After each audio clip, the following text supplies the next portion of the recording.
بسم اللہ الرحمن الرحیم۔ دیکھتی آنکھوں سنتے کانوں کو ناصر منج کا سلام پہنچے۔ آپ دیکھ رہے ہیں یوٹیوب چینل MN منج آفیشیل۔ خواتین و حضرات، چند خبریں ہیں جو آپ کے سامنے رکھنا چاہ رہا ہوں۔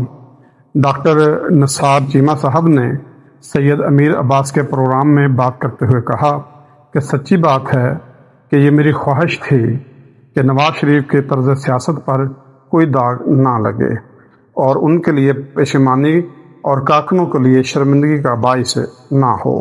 یہ بات صحیح ہے کہ نواز شریف شروع میں بھی اسٹیبلشمنٹ کی بیساکھیوں پر اور جنرل جیلانی کے مدد سے آئے تھے۔ کاش کہ نواز شریف 8 فروری کی رات لاہور میں میڈیا کے سامنے ڈٹ کر کھڑے ہو جاتے اور کہتے کہ عوام نے مجھے ووٹ نہیں دیا۔ جس کو عوام نے ووٹ دیا ہے وہی اقتدار حاصل کر لیں۔ کوئی بااصول شخص ہاری ہوئی سیٹ لینے کا تصور بھی نہیں کر سکتا۔ اسی پہ پاکستان کی سینئر صحافی محترمہ سمینا پاشا صاحب نے رد عمل دیتے ہوئے کہا کہ اپنے ہی لوگ مایوس ہو گئے ہیں۔ یہ کیسا شخص تھا جس کے پیچھے ہم کھڑے تھے؟ ایک ایسا شخص جس کی کوئی عزت نفسی نہیں ہے، جس کا کوئی اصول ہی نہیں ہے، جس میں کوئی ضمیر ہی نہیں ہے اور جس میں آج تک احساس ندامت بھی نہیں، کہ جیل میں کینسر کی مریض عورت سے ہار گیا، زبردستی اس کی کرسی پر بیٹھ گیا۔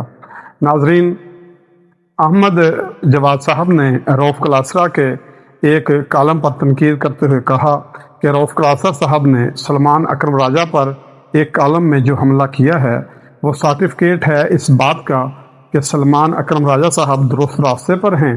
جو بھی مشال یوسفزئی کی مدد کے لیے آئے تو سمجھ جاؤ کہ ڈرٹی گیم آن ہے، گیم کو سمجھو۔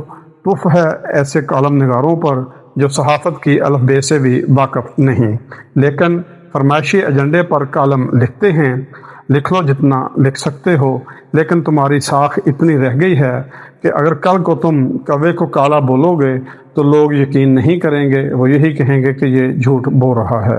عوام یاد رکھے ایسے صحافیوں کو، کیونکہ وقت بدلنے پر یہ گرگڑ کی طرح رنگ بدل لیتے ہیں۔ ناظرین، پیرا فورس نے اپنے ایکس اکاؤنٹ پر پوسٹ شیئر کرتے ہوئے لکھا کہ پیرا فورس مسلسل قیمتوں کی نگرانی کر رہی ہے تاکہ اشیاء ضرورت کی مقرر کردہ قیمتوں پر دستیابی یقینی بنائی جا سکے اور عوام تک اس کا حقیقی فائدہ پہنچے۔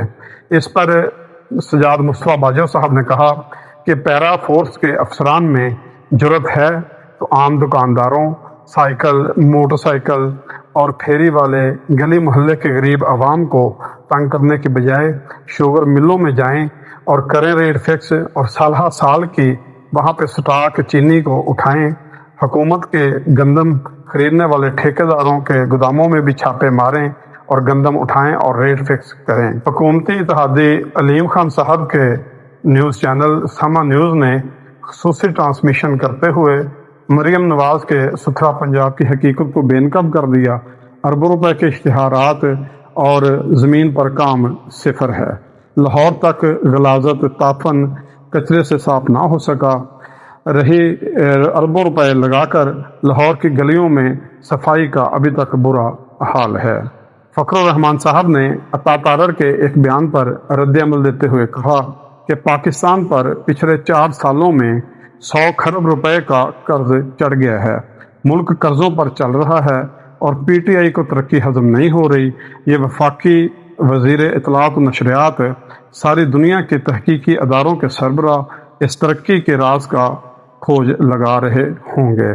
پاکستان تحریک انصاف کے سینئر رہنما ڈاکٹر شہباز گل نے اپنے ایک بیان میں کہا کہ سہیل افریدی میرا چھوٹا بھائی ہے۔ اختلاف رائے عمران خان کی رہائی کے پالیسی پر ہو سکتی ہے، یہ جمہوریت میں ہونا چاہیے، اور یہ بھی ممکن ہے کہ میری پالیسی غلط ہو اور ان کی ٹھیک ہو۔ اگر آج خان کو آزادی مل جائے، خدا گواہ ہے سارے گلے شکووں کا سوال ہی ختم ہو جائے گا۔ اللہ تعالیٰ عمران خان کی حفاظت فرمائے۔ صدر آصف علی زرداری نے اپنی ایک تقریر کے دوران کہا کہ امریکی صدر نے 90 مرتبہ سید عاصم منیر کا نام لے کر کہا کہ ہی از my best field marshal. Syed Asim Munir صاحب ہمارے فیلڈ مارشل ہیں اس کے نہیں۔ زرداری صاحب، ٹرمپ نے یہ نہیں کہا تھا۔ ٹرمپ نے کہا تھا ہی از مائی فیورٹ فیلڈ مارشل۔ اس پر سید امیر عباس صاحب نے کہا ایک طرف یہ باپ بیٹا ہیں اور دوسری طرف دونوں بھائی اور محترمہ ہیں، دونوں خاندانوں میں چمکانے کا مقابلہ چل رہا ہے۔ پاکستان کے سینئر تجزیہ نگار اور کالم نگار مظہر حسین صاحب نے کہا کہ میرا یہ ایمان کی حد تک یقین ہے کہ پابندیاں ہمیشہ ڈس انفارمیشن کا راستہ ہموار کرتی ہیں۔ ایک زمانہ ہوا کرتا تھا جب پابندیوں کی وجہ سے خبر سینہ بسینہ سفر کرتی لوگوں تک پہنچ جاتی تھی۔